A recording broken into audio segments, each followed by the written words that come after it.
Aleluia. Êxodo 17:8, acharam? Então veio Amaleque e pelejou contra Israel em Refidim. Por isso disse Moisés a Josué: escolhe-nos homens e sai, peleja contra Amaleque. Amanhã eu estarei sobre o cume do outeiro, e a vara de Deus estará na minha mão. E fez Josué como Moisés lhe dissera, pelejando contra Amaleque. Mas Moisés, Arão e Hur subiram ao cume do outeiro. E acontecia que quando Moisés levantava a sua mão, Israel prevalecia. Mas quando ele abaixava a sua mão, Amaleque prevalecia. Porém as mãos de Moisés eram pesadas, por isso tomaram uma pedra e a puseram debaixo dele, para assentar-se sobre ela. E Arão e Hur sustentaram as suas mãos, um de um lado e o outro do outro. Assim ficaram as suas mãos firmes até que o sol se pôs. E assim Josué desfez a Amaleque e ao seu povo ao fio da espada. Então disse o Senhor a Moisés: escreve isso para a memória num livro e relata-o aos ouvidos de Josué, que eu totalmente hei de riscar a memória de Amaleque de debaixo dos céus. E Moisés edificou um altar ao qual chamou: o Senhor é a minha bandeira. E disse: porquanto jurou o Senhor, haverá guerra do Senhor contra Amaleque de geração a geração. Aleluia, glória a Deus pela sua palavra, que é tão poderosa. Toda a Bíblia é inspirada por Deus. E tudo que está aqui serve de lição para nós. Nada está aqui por acaso. Tudo que está escrito aqui tem uma lição para nós extrairmos algo para a nossa vida. E nessa noite tem algumas lições que eu aprendi aqui nesse trecho, que tem servido para mim nesses últimos dias. Eu gostaria que você mantivesse a sua Bíblia aberta para que a gente possa fazer uma exposição desses versículos que nós acabamos de ler, por favor. Amaleque aqui tipifica o inimigo, o diabo. Deixa eu dizer uma coisa para você, meu querido. Você que também faz parte do Israel de Deus. Você que é povo de Deus. Onde é que está o povo de Deus aqui? Levanta a mão, dá um brado de vitória. Nós temos aqui uma batalha entre o povo de Deus e o inimigo. O povo de Deus representado por Israel. O inimigo aqui representado pelos amalequitas. Quem eram os amalequitas? Eram descendentes diretos de Esaú. Mas a Bíblia diz que quando Israel estava saindo do Egito e caminhando em direção à sua promessa, a terra prometida, a Canaã, o lugar que Deus havia prometido a Abraão e a sua descendência, eles se deparam com alguns obstáculos. Mas esse momento me chamou a atenção, porque foi a primeira vez que de fato Israel foi desafiado belicamente. Ele foi desafiado por um exército. Eles já haviam vencido o Faraó de forma sobrenatural. Deus havia mandado as 10 pragas do Egito. Eles já haviam vencido o mar que se abriu para que eles passassem. Inclusive Deus não deixou que eles fossem pelo caminho mais curto, porque Deus falou: os filisteus estarão ali e eu não quero que eles se deparem com a guerra, ainda não é o momento. Então eles tiveram que ir por outro caminho, foram pelo mar, acharam que ia morrer. O Senhor abriu o mar, venceu o Faraó no mar. Eles atravessaram, de repente, sede. Queremos água, não tinha água potável. O Senhor vai e transforma um lugar de águas amargas em águas potáveis para se beber. Todos esses milagres já haviam acontecido, mas de repente um exército. Eu sei que eu estou aqui diante do Israel de Deus, que já experimentou muitos e muitos e muitos milagres do Senhor. Mas isso não impede que você continue tendo novos desafios. Deixa eu dizer uma coisa para você, querido. Minha amada, meu amado. Amaleque desafiou Israel sem ser provocado. Simplesmente porque Israel era o povo de Deus. Não precisa de provocação para o diabo te odiar e querer derrotar você. Basta você ser filho de Deus. Basta ele olhar para você e ver em você alguém que tem uma promessa. Que tem uma promessa de eternidade. Alguém em quem Deus imprimiu a sua marca. Ele vai te perseguir. Mas deixa eu dizer uma coisa para você, que é uma verdade que prevalece aqui nessa passagem e prevalece em nossas vidas até os dias de hoje. O Senhor não nos abandonará em nossas batalhas. Elas sempre existirão. Elas sempre serão uma realidade em nossas vidas. Assim como os amalequitas desafiaram Israel, o diabo vai continuar te desafiando. Mas eu quero te dizer, não desista, não se intimide, não tenha medo. O Senhor é contigo, Ele vai te fazer vencer mais essa. Eu lembro de uma vez em que eu estava numa igreja, lá na comunidade da Zona Sul. E foi muito especial, porque naquele dia, já faz mais ou menos uns 10 anos isso, Serginho. Mais de 10 anos, meu marido nem era pastor.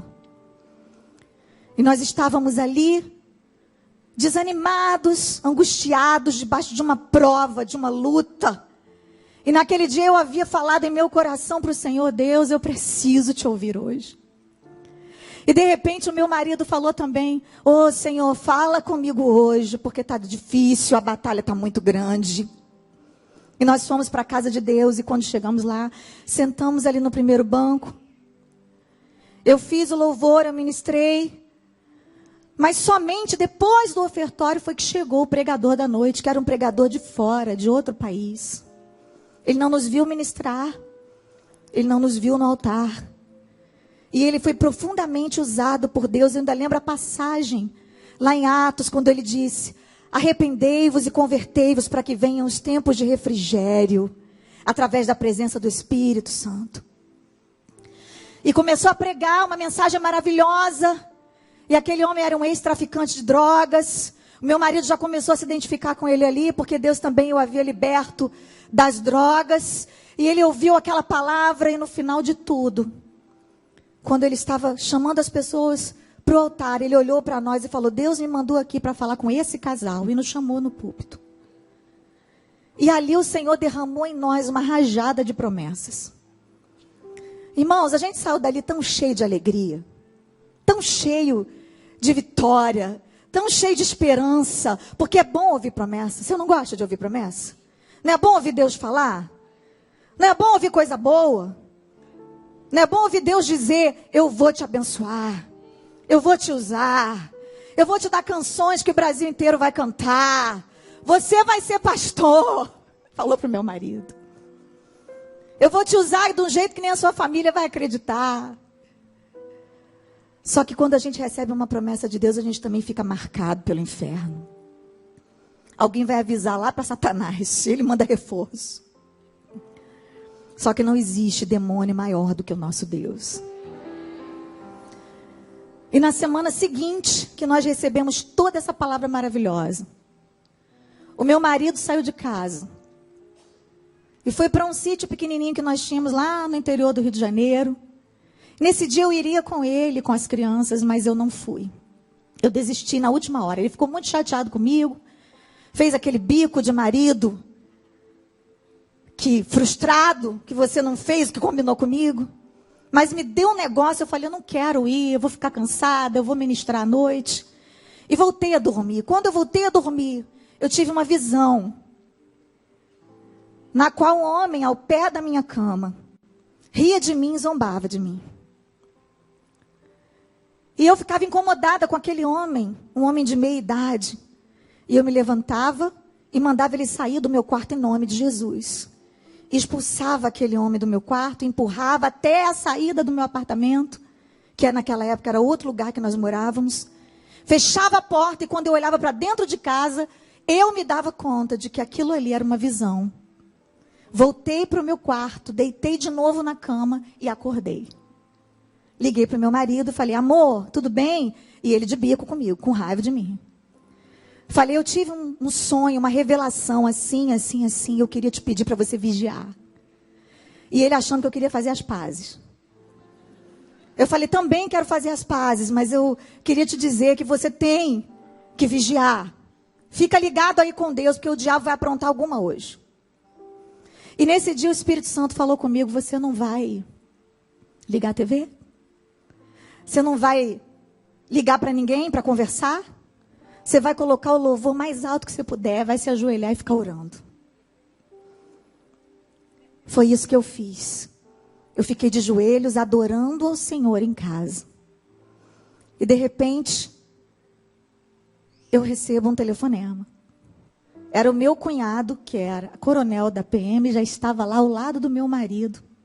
Meu marido vinha numa via de mão única, dividida por um canteiro. Uma mão ia para o rio, outra mão voltava. Tinha uma divisão enorme. E um homem vinha a 120 quilômetros por hora na contramão, a muitos quilômetros. E o meu marido vinha dirigindo. Ele estava numa Pajero. Qual era o carro que ele estava, Serginho? Era uma caminhonete. Não era Pajero, não. Qual é o nome daquela outra? Toyota. Toda de ferro. O carro do meu marido teve perda total. Bateu de frente com esse homem. Infelizmente, o homem morreu na hora. Ele estava completamente errado, o outro homem, vindo numa via de mão única, na contramão, e um motoqueiro do lado de lá gritando para ele que era a contramão. Ele não deu a mínima atenção. Infelizmente, aquela vida foi ceifada. Um homem de meia idade, que provavelmente estava tirando a própria vida, eu não sei o que era. Eu sei que Deus poupou meu marido. Deus poupou meu marido. Porque quando Ele quer, Ele poupa. Quando Ele quer, Ele dá o livramento. Quando Ele quer, o diabo pode mandar o reforço que for, que não vai conseguir tocar. Eu creio em algo que se chama soberania de Deus. Eu creio que Deus está no controle da minha vida. Esse é o Deus que eu sirvo. E o meu marido foi poupado. Só deu um rachadinho aqui no nariz, um hematomazinho na barriga. Chegou em casa são e salvo. E aí eu fui entender por que é que o Senhor tinha me incomodado para orar durante toda aquela manhã. Imagina se eu estou dentro daquele carro com as crianças. O estrago podia ter sido pior. Mas o Senhor nos livrou.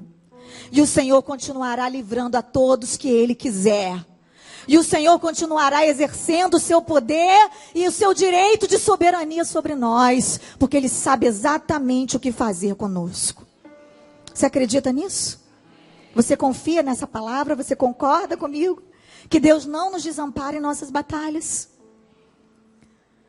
Então Moisés disse a Josué: escolha alguns dos nossos homens e lute contra os amalequitas. Escolha, Josué.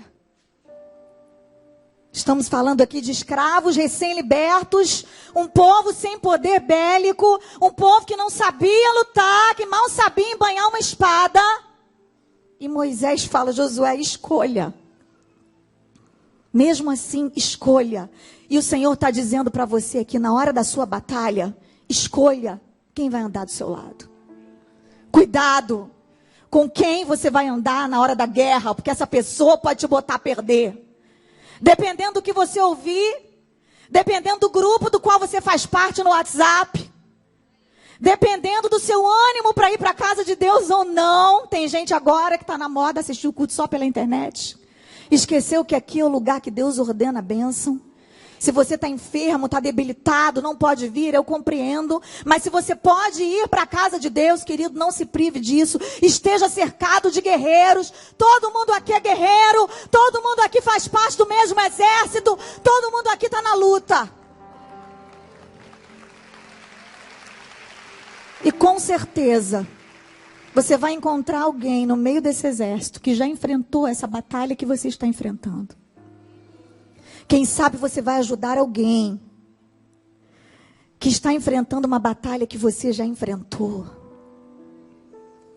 Na hora da batalha, escolha e não subestime a astúcia do inimigo. Nós não podemos supervalorizar o poder. Tem gente fazendo propaganda de Satanás para cima e para baixo. Ele está vencido, ok, mas nem Jesus subestimou o poder do inimigo. Quando ele foi enfrentar Satanás, ele fez jejum 40 dias. Certa vez ele disse para os seus discípulos: existe uma casta que só se expulsa com jejum e oração. Qual é a batalha que você está enfrentando? Talvez você precise jejuar mais e orar mais. Qual é a batalha que você está enfrentando? Até o apóstolo Paulo certa vez disse para a igreja de Tessalonicenses: olha, eu quis visitar vocês, mas eu fui impedido por Satanás. Você sabe o que é isso? O homem que escreveu quase o Novo Testamento inteiro foi impedido por Satanás de ir a um lugar. Satanás, às vezes, ele impede momentaneamente. Nada que não possa ser resolvido com oração, com clamor, com súplicas. Mas ele tem algum poder. Só que ele não tem todo o poder.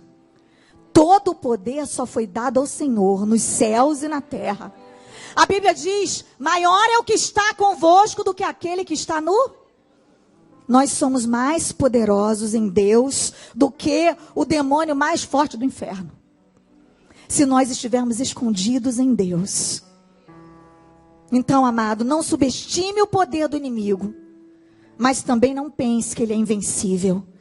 Não tem a malequita que vença o povo de Deus em direção a uma promessa que Deus fez. Quem tem promessa aí? A Bíblia diz em Efésios 6,12: não temos que lutar contra a carne ou sangue, mas contra os principados, contra as potestades, contra os príncipes das trevas desses séculos, contra as hostes espirituais da maldade nos lugares celestiais. E fala da armadura de Deus que nós temos que vestir. Deixa eu dizer uma coisa para você. A armadura de Deus não é um amuleto. A armadura de Deus não é algo que você faz simbolicamente. Eu vou colocar o capacete, eu vou colocar o cinto, eu vou colocar aqui os sapatos da salvação e vou sair, o diabo não me toque, eu declaro. A armadura de Deus é uma atitude, é uma postura. O diabo não toca realmente naquele que é de Deus. Eu continuo crendo nisso. Eu continuo pregando isso. Porque está na Bíblia. E tudo que está na Bíblia é verdade. Tudo que está na Bíblia é real. Tudo que está na Bíblia vale para mim. Eu não vou parar de dizer a verdade. Posicione-se como guerreiro. Onde estão os guerreiros desse exército aqui? Quem é que está enfrentando alguma luta aí? Você já venceu em nome de Jesus.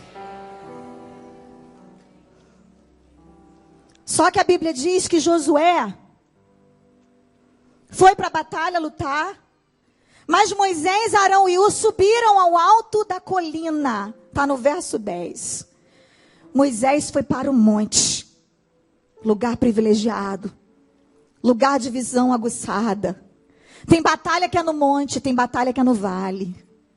Davi venceu Golias no vale, mas Moisés venceu os amalequitas no monte. Tem gente querendo lutar no vale quando Deus está mandando ele ir para o monte. Tem gente que já passou o tempo do vale, mas ele não quer ir para o monte. Ele quer continuar no vale. Existem estratégias diferentes de Deus para diferentes tipos de batalha. Qual é a batalha que você está enfrentando? Pergunte a Deus qual é a estratégia que Ele te dá. O Senhor tem uma armadura preparada para você, que só cabe em você.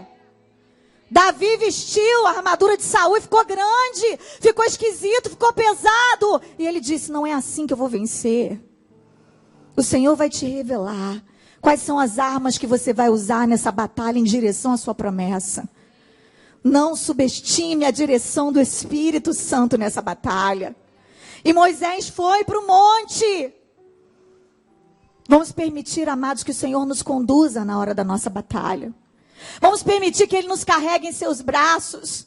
Vamos permitir que Ele nos diga como agir, de que maneira nos comportar, o que fazer. O Senhor tem uma direção para nós. Qual foi a direção que Moisés recebeu? Está aqui no verso 11. Enquanto Moisés mantinha as mãos erguidas, os israelitas venciam. Quando, porém, ele baixava as mãos, os amalequitas venciam. Moisés se posicionou como um adorador. Como alguém que diz, eu me rendo. O que você faz quando um assaltante chega diante de você? Levanta as duas mãos. Eu me rendo. O que você faz quando a polícia chega diante de você para te revistar? Calma, pode revistar. Levanta as mãos. Eu me rendo. Pode fazer como você quiser. O que a gente faz diante de Deus, então, o Todo-Poderoso? Quando a gente está diante de uma batalha que não tem como a gente vencer, a gente levanta as mãos em sinal de rendição e adora a Deus. E diz, Senhor, eu declaro que eu aceito a tua vontade. Eu me rendo. Eu não tenho para onde correr. Ô Senhor, para onde iremos nós se só tu tens as palavras de vida eterna? Eu não tenho para onde ir. Queridos, nós temos vivido tempos tão difíceis, nos quais a presença de Deus não é uma alternativa. A presença de Deus é a única opção que nós temos.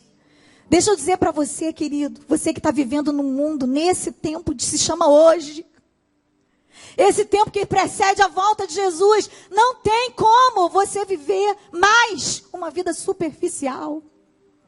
Não tem mais como você se conformar com esse evangelhozinho, sem profundidade, raso. Tem hora que Deus manda mesmo uma batalha para a gente aprender a mergulhar nele. Mas tem pessoas que ao invés de mergulhar em Deus, mergulham na dor. Se agarram às suas próprias frustrações. E nós sempre vamos nos deparar com frustrações. Eu posso dizer uma coisa para vocês? A depressão é muito atraente. A depressão é um caminho fácil. Mas nessa noite eu vim aqui para te convocar a não se render à depressão e à frustração. Porque existe um Deus que quer te ver vencer essa batalha. No alto do monte, com as mãos erguidas, adorando e envergonhando Satanás. Tem coisa mais linda do que Deus mostrar para o diabo, olha ali, tem um adorador ali. Ah, mas ele está te adorando porque tem tudo. Não tem não. Ele perdeu algumas coisas, mas ele continua me adorando. Ele escolheu me adorar.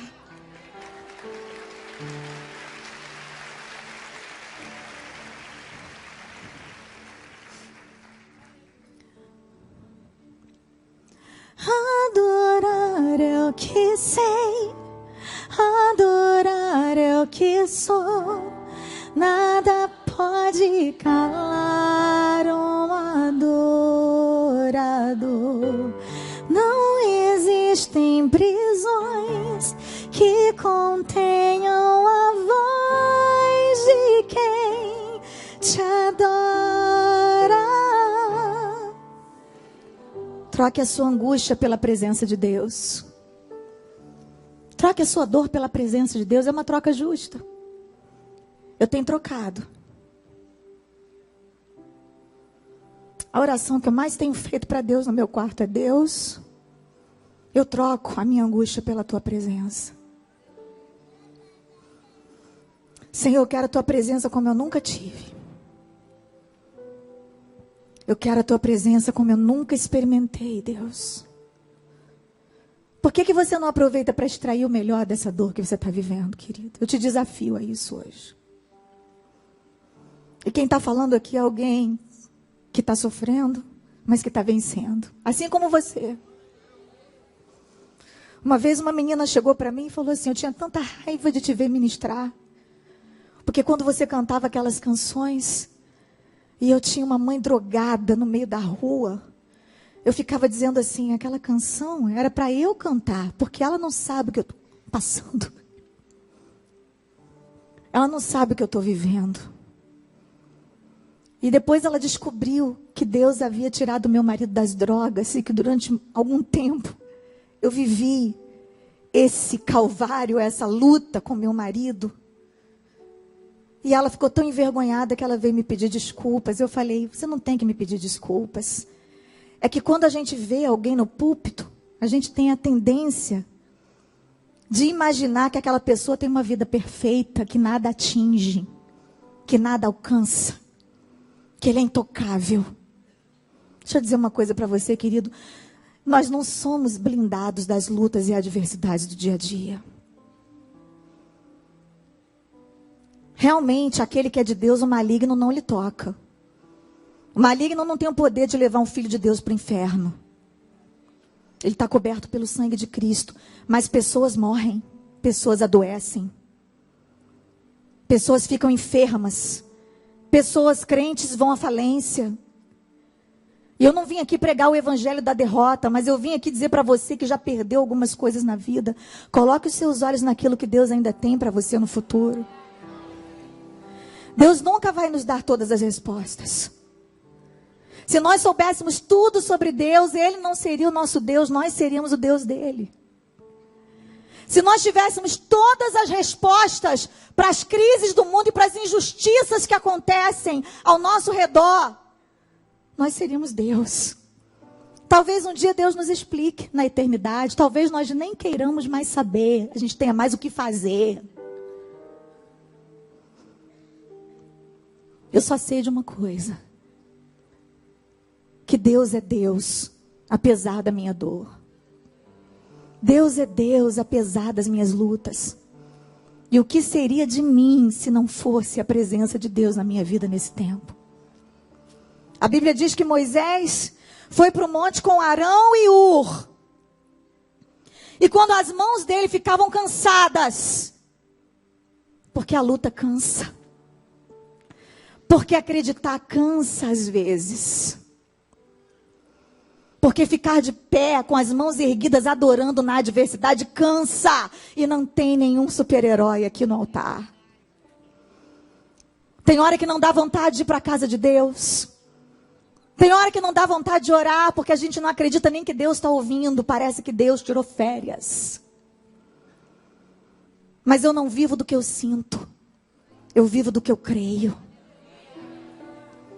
Esses dias eu cheguei numa igreja e uma mulher me perguntou, eu perdi o meu filho há 3 anos e meio, ela disse.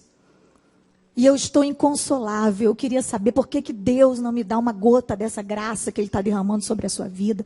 Porque você só posta coisa boa. Eu falei para ela, querida, eu não posto tudo que eu sinto, eu posto tudo que eu creio. Eu ainda estou sendo curada. Deixa eu dizer uma coisa para vocês, aproveitando que eu estou em casa aqui. Eu choro todos os dias. Deus tem derramado uma gota de consolo sobre a minha vida todos os dias. E eu digo, eu quero Deus, eu recebo. Porque a gente também tem que querer. Mas eu posto, eu escrevo o que eu creio, não necessariamente o que eu sinto. Mas eu sei que um dia aquilo que eu creio vai se transformar naquilo que eu sinto. Porque a minha fé é o firme fundamento das coisas que se esperam e a prova das coisas que não se veem. O que seria de mim se não fosse Arão e Hur na minha vida? Se não fossem os meus amigos, se não fossem as Mirnas, se não fossem as Ilmas, os Simontons, se não fossem os meus pastores, se não fossem os intercessores que estão segurando as minhas mãos cansadas, o que seria de você, querido? Não se isole na hora da batalha, peça ajuda. Peça alguém para te sustentar em oração. Peça alguém para segurar as suas mãos enquanto você está ali cansado, caindo. O Senhor vai usar alguém para te sustentar. Como todos vocês sabem, aproximadamente 2 meses atrás, o Senhor recolheu meu filho primogênito. No dia 4 de julho, ele faria 18 anos. Não foi falta de oração. Não foi falta de fé. Ele era um servo de Deus. Nós estávamos de passagem comprada para o CFNI, onde ele faria uma matrícula para estudar um seminário. Ele tinha sonhos. Nós oramos incessantemente. Aquele hospital foi invadido pela glória de Deus. Vários enfermos foram curados ali naquele período de 14 dias que a igreja invadiu aquele lugar. Os funcionários que estavam desviados, a maioria voltou para Jesus. Foi tanta glória. Todas as salas ecumênicas que tinham dentro daquele hospital viraram salas de oração. E o povo chegava e dizia: aproveita e ora pelo meu enfermo, aproveita e ora pelo meu filho, aproveita e ora pelo meu marido que está operando. E a gente orava por todos os enfermos. Os enfermeiros já entravam dentro da UTI onde meu filho estava internado, chorando. A presença de Deus era algo quase palpável naquele lugar. Deus estava ali. E num dado momento eu comecei a perceber que haveria a possibilidade de Deus levar meu filho. Porque o meu filho é dele. Eu entreguei para ele. E por algum motivo eu comecei a sentir isso em meu coração. E eu comecei a dizer: Deus, se o Senhor levar o meu filho, eu nunca mais vou conseguir cantar uma música. O Senhor sabe que eu nunca mais vou conseguir compor uma canção. Senhor, o que eu vou pregar no altar? A tua igreja vai ficar envergonhada, porque a igreja está orando no mundo inteiro, Deus. Eu estou recebendo oração aqui da Europa, eu estou recebendo oração da África, eu estou recebendo oração da China. Enquanto eu estava pensando aquelas coisas todas, o Espírito Santo falou ao meu coração: acalma. Se ele vier para mim, se ele voltar para você, o milagre é ele. Se ele vier para mim, o milagre é você. De qualquer maneira vai acontecer um milagre. Eu comecei a acreditar que o Senhor queria levar o meu filho. Mas mesmo assim eu não declarei. Eu continuei orando, eu continuei fazendo o que uma mãe faz, orar pelo milagre. E eu acredito que a gente tem que orar até o último momento, até depois que morre, porque depois que morreu, eu continuei orando, eu orei por ressurreição. E eu ainda creio que ele ressuscita. Enquanto eu estava ali naquele dilema, o pastor Silas Malafaia entra na sala, no quarto de UTI. Em uma das visitas que ele fez, ele disse: Êxila, eu vim dizer uma coisa para você. Deus não precisa de defesa. É Ele quem te defende. Não tente defender a reputação de Deus. Se o seu filho morrer, nós vamos orar até no cemitério para Deus ressuscitar. Mas enquanto ele está aqui com o coração batendo, a igreja vai continuar orando. Eu não vim aqui dizer para você se conformar com a sua derrota. Eu não vim aqui para te dizer que você tem que deixar para lá, que você tem que desistir de lutar. Pelo contrário, eu vim te incentivar a continuar nessa batalha contra o inimigo, porque a promessa de Deus ainda está de pé.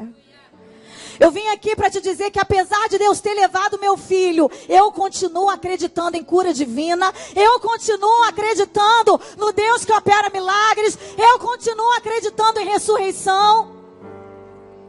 Mas eu também acredito em algo que se chama soberania divina. Eu acredito que Deus faz caminhos por onde a gente humanamente não pode trafegar. Que Deus tem os seus motivos para nos dizer não. Que Deus olha com olhos de eternidade. E de eternidade a eternidade, Ele é Deus. A Bíblia diz que não há quem faça tirar das mãos dEle, operando Ele, quem impedirá. Não haveria nenhuma possibilidade do meu filho partir para a eternidade, se não fosse pela vontade soberana de Deus. Isso me consola, mas ainda não apagou a dor da saudade que está em meu coração. Então sabe o que eu faço quando eu sinto saudade? Eu choro. Eu ligo para a pastora Ilma e fico conversando com ela no telefone, como eu fiz no aniversário do meu filho, dia 4 de julho. Eu acordei muito angustiada. Muito obrigada, pastora Ilma. E ela passou ali um tempo, que eu não sei quanto tempo foi, conversando comigo. E ela foi usada por Deus poderosamente naquela manhã. E aquela palavra rema foi a gota de consolo de Deus para mim naquele dia. Deus tem algo para você no dia de hoje que é só para hoje. É só para você que veio até aqui. É só para você que venceu a dor, que venceu a adversidade. É só para você que continua acreditando que Deus é Deus. É só para você que venceu o desânimo, que venceu o medo, que venceu a tentação de ficar em casa vendo novela. É só para você que ousou confiar na soberania de Deus. E Ele vai derramar sobre a sua vida hoje. Eu não posso te dar algo que eu não tenha. Mas a Bíblia diz: bendito seja Deus e Pai de nosso amado Salvador Jesus Cristo. Deus de toda misericórdia, Pai das consolações, que nos consola em nossas tribulações, para que nós também possamos consolar os outros que estão passando pelas mesmas tribulações que nós. Eu tenho me deparado com tantas mães enlutadas. Eu tenho me deparado com tantas pessoas angustiadas, desesperadas, que desistiram de viver. E também com tantas pessoas que venceram e que têm me abraçado e que dizem assim: assim como eu venci, você também vai vencer. E eu vim aqui, querido, para trazer a gota de consolação de hoje e dividir com você. Porque uma gota da consolação de Deus é melhor do que um oceano sem a presença dEle. Eu vou encerrar. Eu vou encerrar dizendo para você, pulando aqui para o último versículo. Moisés construiu ali, naquele lugar onde ele venceu os amalequitas, finalmente, um altar. E chamou aquele lugar de: o Senhor é a minha bandeira. Repita essa frase: o Senhor é a minha bandeira. O que é uma bandeira? É um símbolo visual representativo de uma nação. A bandeira define quem é o seu povo, de onde você é. A bandeira é um símbolo. A bandeira tem uma voz. Se uma bandeira está de cabeça para baixo, pode significar que aquela nação está se rendendo a outra nação numa batalha. Se uma bandeira está erguida meio mastro, significa que aquela nação está de luto. Ou se ela está com uma fita preta. A bandeira tem uma voz. A bandeira tem um hino. Da mesma maneira, nós pertencemos à nação celestial. Nós também temos uma voz. Nós temos um rei, um dono. Nós temos um hino de louvor e adoração a esse rei. Fica de pé no seu lugar, querido. Geração eleita, sacerdócio real, nação santa, povo escolhido para anunciar as grandezas daquele que nos tirou das trevas para a sua maravilhosa luz. É isso que você é. Essa luta que você está vivendo não te define. O que te define é a sua bandeira. O que te define é o sangue de Cristo que está sobre a tua vida. E quando o diabo olha para você, ele vê a tua bandeira. Ele vê o sangue de Jesus que te purifica de todo pecado. Ele sabe que você tem um dono. Então, se você está enfrentando o pior momento da sua vida, o diabo tem que te respeitar mesmo assim. Ele não pode passar por cima de você igual um trator. Mas é preciso que você entregue para Deus a soberania da sua vida. É preciso que você aceite a vontade do Senhor. É preciso que você se renda. É preciso que você entregue a sua vida a Deus. É preciso que você se esconda atrás dessa bandeira que é o sangue de Cristo. E assim, o inferno vai saber quem você é.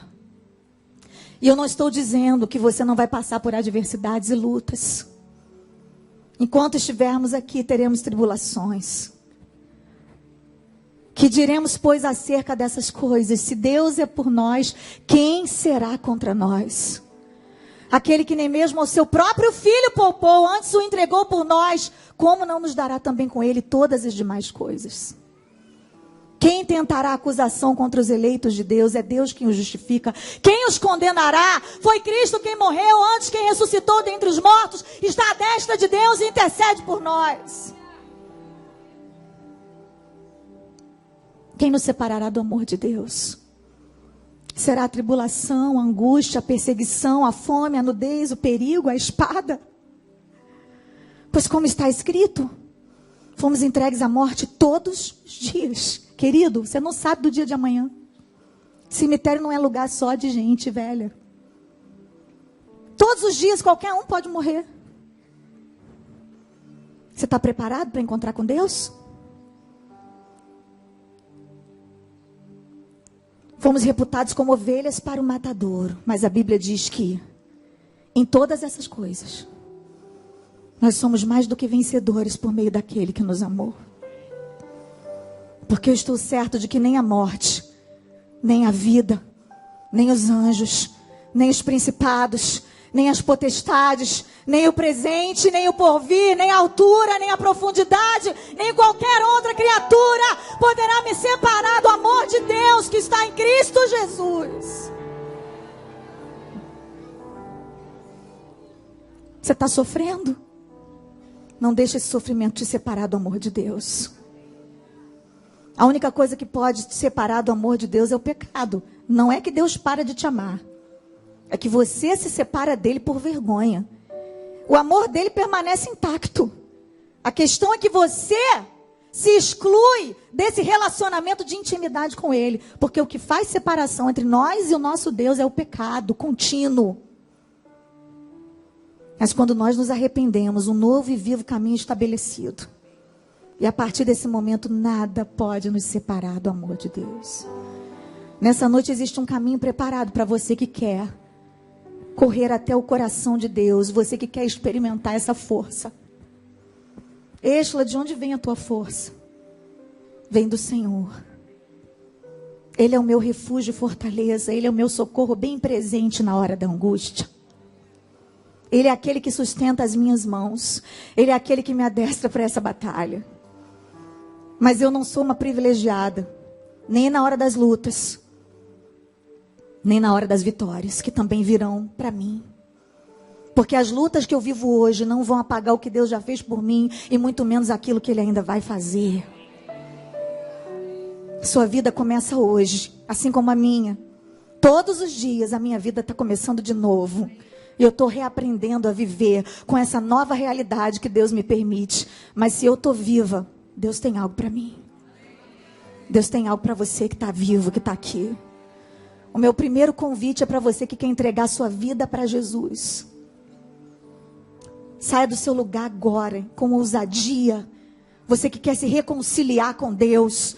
Ou você que quer entregar o seu coração para Jesus nessa noite e aceitá-lo como seu único e suficiente Salvador. E eu quero declarar que nada nem ninguém pode te prender aí no seu lugar. Pode vir. Pode vir. Eu estou esperando você vir. Não consigo ir além do teu olhar. Tudo que eu consigo é imaginar a riqueza que existe dentro de você. Pode vir. O ouro eu consigo só admirar isso, mas te olhando eu posso a Deus adorar.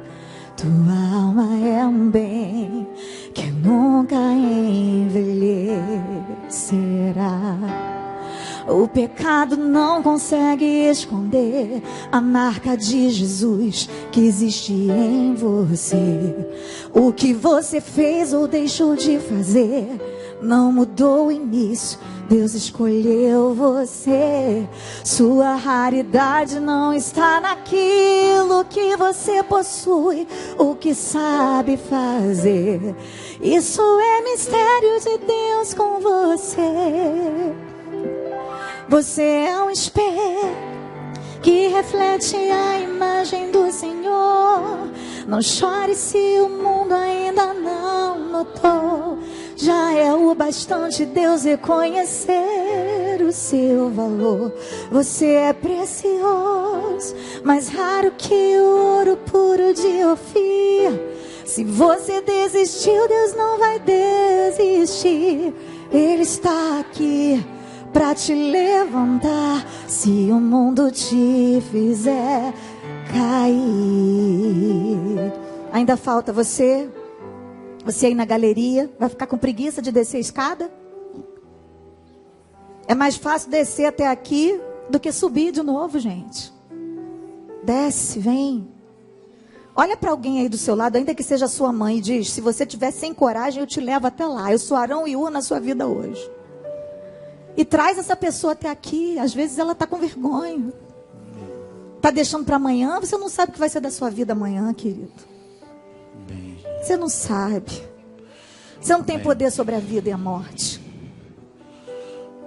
Você não sabe. Eu estou deixando a oportunidade aberta porque esse é um momento tão especial. E eu ainda tenho algum tempo ali no relógio. E esse talvez seja o momento mais importante de todos.